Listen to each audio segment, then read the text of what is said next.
La Bible déclare que les marchands de la terre, il dit, pleurent dans le deuil à cause d'elles parce que personne n'achète de leur cargaison. Ou bien de quoi est fournie leur cargaison. La Bible déclare qu'il y a des cargaisons d'argent, il y a des cargaisons d'or, il y a des cargaisons de toutes ces choses qu'on peut imaginer sur la terre. Mais ce qui m'interpelle ici, il parle des cargaisons d'âme et de corps. Alléluia. Donc, on se Amen. demande comment des gens peuvent, c'est-à-dire que si quelqu'un peut vendre l'âme, si quelqu'un peut vendre le corps, c'est que aussi, c'est parce qu'il y a des acheteurs. C'est que c'est une transaction qui se fait dans le monde spirituel. De la même manière qu'il y a l'argent, de la même manière qu'on achète le diamant, de la même manière qu'on achète l'or, c'est comme ça aussi qu'on achète des corps d'hommes, c'est comme ça aussi on achète des âmes. Alléluia. Peut-être nous sommes habitués à entendre que, oui, on a acheté l'âme de celui-là. Oh, ils ont mangé l'âme de lui-là. Oh, ils ont vendu l'âme de lui-là. Oh, ils ont volé l'étoile de lui-là. Ça, c'est des achats d'âme. Mais comment se fait les achats de corps? Parce que toi-même, tu ne peux pas aller vendre ton corps.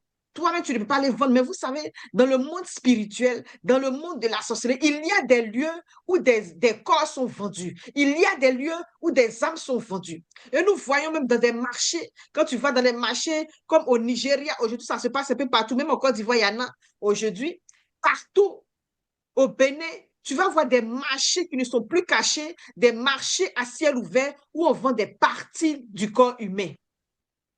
Mais nous voyons que ça, ces choses-là, ça, c'est des gens qui les vendent de façon physique, mais spirituellement aussi. C'est-à-dire ceux qui voient dans le spirituel, ceux qui ont un entendement spirituel, ceux qui ont une connaissance spirituelle, ils peuvent aussi acheter quelque chose de toi. Ils peuvent acheter ton mariage. C'est pourquoi tu vas être une belle fille. Tu vas être comment. Pour te marier, c'est difficile. Même si tu te maries, il y a des combats parce que il y a des gens peut-être qui ont vendu ton mariage. Il y a des gens qui ont vendu ta beauté. Il y a des gens qui ont vendu tout ce qui est en toi. Il y a des gens qui ont vendu une partie de ton corps. Alléluia. C'est-à-dire que Amen. tu vas, on te dit que tout est en place sur toi, tu n'as pas de problème, mais tu ne sais pas pourquoi tu n'arrives pas à faire, tu n'arrives pas à avoir d'enfants. Tu ne sais pas pourquoi tu n'arrives pas à féconder, mais tout est en place sur toi. Et tu vas voir que peut-être sûrement quelqu'un dans le monde spirituel a acheté cette partie de ton corps. Amen. Il y a des gens qui se réveillent le matin, un matin comme ça, et on dit non, que tu as un cancer. Peut-être tu vas trouver ça normal. Tu n'avais pas d'antécédent médical avant. On ne t'a jamais dit à l'hôpital que tu as mal ici pour que tu aies cancer. Un matin, tu te réveilles, tu as le cancer. Et il y a ce genre de transactions-là qui se font dans le monde spirituel.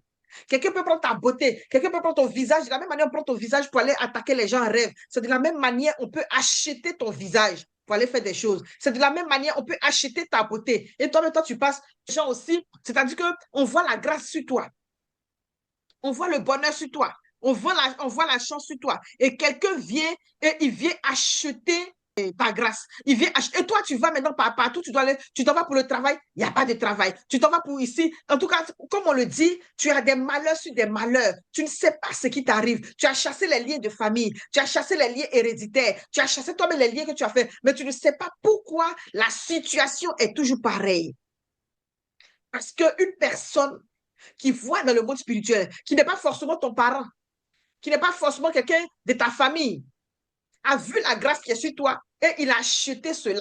C'est-à-dire en complicité avec tes parents, en complicité avec le lien de sang. Et tu te Amen. retrouves dans une situation où tu n'as pas d'issue, tu es dans la poisse totale et tu ne sais pas comment faire. Ou bien tu peux avoir une maladie, on ne sait pas maladie, c'est-à-dire qu'une maladie qui se déplace. Aujourd'hui, c'est les reins, demain, c'est la tête, demain, c'est le pied, demain, c'est ici. Alléluia. De la même manière qu'il y a les transplantations dans le monde physique, où on transplante, on dit on a besoin du cœur, on a besoin du foie, on a besoin. La Bible aussi est en train de nous dire que marchand d'âme et de corps. C'est-à-dire, on peut dire que oui, non, je suis sur la terre, mon corps là, mais pourquoi les gens achètent le corps? C'est-à-dire qu'il y a des parties du corps qui sont achetées. Et sûrement, peut-être que tu as une maladie. Sûrement, peut-être que tu as un handicap et tu trouves ça normal. Ah non, c'est la vieillesse. Ah non, c'est le temps. Ah non, c'est comme si. Nous-mêmes, dans notre famille, là, on est asthmatique. Nous-mêmes, dans notre famille, là, on est comme si. Et tu veux mettre ça sur la famille. Oh, sûrement, il y a quelqu'un qui a acheté cette partie du corps, là. C'est-à-dire qu'il a pris ta bonne santé et puis il t'a donné une maladie. Et tu penses que c'est normal. Tu penses que c'est les choses de famille. Mais ton corps a été acheté. Il dit, malheur, les grandes villes qui étaient vêtues de félins. C'est-à-dire, toi, on voyait la gloire de Dieu sur toi. Toi, on voyait la gloire sur toi. On voyait le bonheur sur toi. C'est-à-dire que quand tu as commencé ta vie là, tu brillais. Mais à un moment d'arrivée de ta vie, tu t'es tombé à l'eau. Ou bien tu te bats jusqu'à pour avoir le travail. Maintenant que tu as eu le travail, maintenant que ta vie va avancer, tu seras heureux. Tu es frappé d'une maladie. Et ton âme est en train d'être achetée. Amen. Et tu te poses la question, mais tu dis, qu'est-ce qui se passe? Maintenant que j'ai commencé à travailler, où je vais m'en sortir là, c'est là que je vais soigner moi de tête jusqu'à tu soignes moi de tête, que finalement, c'est-à-dire paracétamol, tout ce qu'on doit faire là, toi tu as fait, mais la maladie demeure. Parce qu'une personne Alléluia. a acheté cette partie du corps là. Amen. Amen. Ou bien ton âme est achetée. C'est-à-dire que tu es là, mais comme on dit, ils l'ont déjà mangé en sorcellerie. Comme on dit, ils l'ont déjà mangé. Donc, tu es là, mais ton âme a déjà été achetée. Ton âme a déjà été vendue. Et toi, tu es là, c'est ton foco qui marche maintenant. Et partout où tu t'en vas, personne ne va te sentir. Tu sens la mort. Parce que ton âme a été achetée. Parce que une partie de ton corps a été achetée. Peut-être ton corps même a été acheté. Et tu es dans une souffrance que tu n'arrives pas à comprendre. La Bible dit que ces gens-là, ils se sont enrichis, mais ils vont arriver qu'ils seront dans la crainte et dans le tourment. Si tu appartiens à Jésus aujourd'hui, si tu appartiens à l'Éternel, il te donne de comprendre, de connaître ces choses-là, de sorte que tu puisses réaliser que combien de fois Christ est mort pour toi, combien de fois Christ est en train de te révéler ces choses-là. Et tu vois qu'il y a des résistances dans ta vie. Tu vois qu'il y a des combats à ne point finir. C'est-à-dire que si un combat rentre, un combat rentre, c'est-à-dire que tu vas te battre jusqu'à ce combat-là est terminé. Dès que le combat-là est terminé, il y a un autre combat qui commence. Parce que ton corps a été vendu. Et donc, ton corps doit connaître cette souffrance-là continuellement. Mais je suis porteuse d'une bonne nouvelle. Le Jésus que nous prions dit qu'il est venu pour libérer les captifs. Amen. Et s'il est venu pour te libérer, c'est-à-dire que tu auras aujourd'hui la victoire sur ces œuvres-là. C'est-à-dire que tu dois, parce que la Bible dit que c'est pas manque de connaissance que mon peuple qui périt dans Osée 4:20. Il dit c'est pas manque de connaissance. Donc si tu ne sais pas que Jésus a cloué tout cela au poteau de la croix, si tu ne sais, tu ne sais pas ta position en tant qu'enfant de Dieu, si tu connais ton titre d'enfant de Dieu, le diable va continuer à te manipuler. Donc tu dois savoir que Jésus t'a racheté. Tu étais vendu. À cette époque-là, c'était les esclaves, on vendait. Mais vous convenez avec moi que l'esclave, on peut le vendre, mais on ne peut pas vendre son âme. Mais ici, la parole de Dieu déclare pour dire qu'il y a des ventes, il y a des acheteurs d'âmes. Et il y a des gens qui se sont enrichis en achetant des âmes. Il y a des gens qui se sont enrichis en achetant des corps. Et vous voyez aujourd'hui, c'est-à-dire que les gens sont en train de disparaître. Il y a beaucoup de choses qui se passent dans le monde. Il y a les ritualistes, il y a ceux qui vendent les organes, et puis tous ceux-là, ils sont mélangés. Mais il y a des gens aussi qui le font de façon spirituelle. Il y a des gens qui peuvent on peut vendre ta vigueur pour que tu ne sois même pas, pour que tu sois impuissant. On peut vendre ta vigueur pour que tu ne puisses pas avancer. Quand tu te regardes, tu es une personne sportive, tu es sportif, tu marches, tu cours. C'est-à-dire que tu peux faire tout, tu n'as pas de problème. Mais quand tu arrives dans ta chambre, tu n'arrives pas à faire quoi que ce soit là-bas, parce que ta vigueur, ta virilité a été vendue. Oh non, c'est l'âge, c'est pas l'âge. La Bible dit que les plus robustes, on doit jusqu'à plus de 80 ans, et les plus robustes jusqu'à 120. Toi, tu as quel âge? Nous devons comprendre qu'il y a des gens qui se sont enrichis sur la terre. Il y a des gens qui sont enrichis dans le monde spirituel parce qu'ils sont commerçants. La Bible déclare que et les marchands de la terre pleurent Parce que personne n'achète de leur cargaison. Non, ce n'est pas une seule personne, ils vendent. Des cargaisons, c'est des containers. Amen. Donc, qui est-ce qui t'a vendu? Alléluia. Qu'est-ce qui a été vendu sur toi? Pourquoi on s'acharne sur ta vie? On dit tu as mal aux pieds. On fait des thérapies.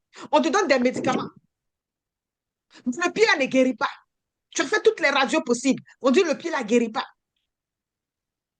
Le jour qu'on fait parler du pied, on dit non, c'est l'oreille qui fait mal. Non, c'est l'oreille. On veut se concentrer sur l'oreille. Non, c'est le pied maintenant. C'est le pied, on doit couper le pied. Pourquoi? Parce que tu as été vendu spirituellement. On peut vendre la destinée de tes enfants. On peut vendre l'avenir de ta famille. Et c'est ce qu'il dit dans la parole de Dieu ici. Toutes les choses délicates et magnifiques sont perdues pour toi. Toutes les choses délicates et magnifiques. Qu'est-ce qui est magnifique sur la terre? Ton mariage m'a été vendu. Tu te crois marié, mais tu n'es pas heureux dans le foyer.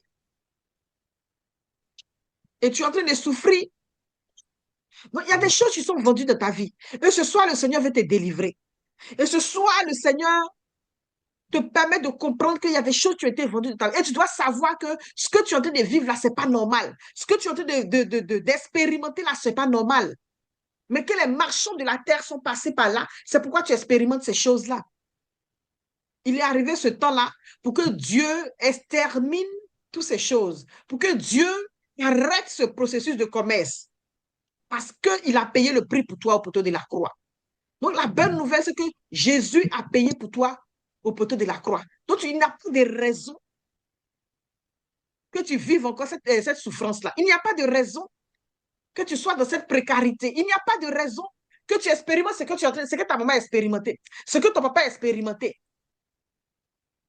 Il n'y a pas de raison. Parce que Jésus t'a racheté.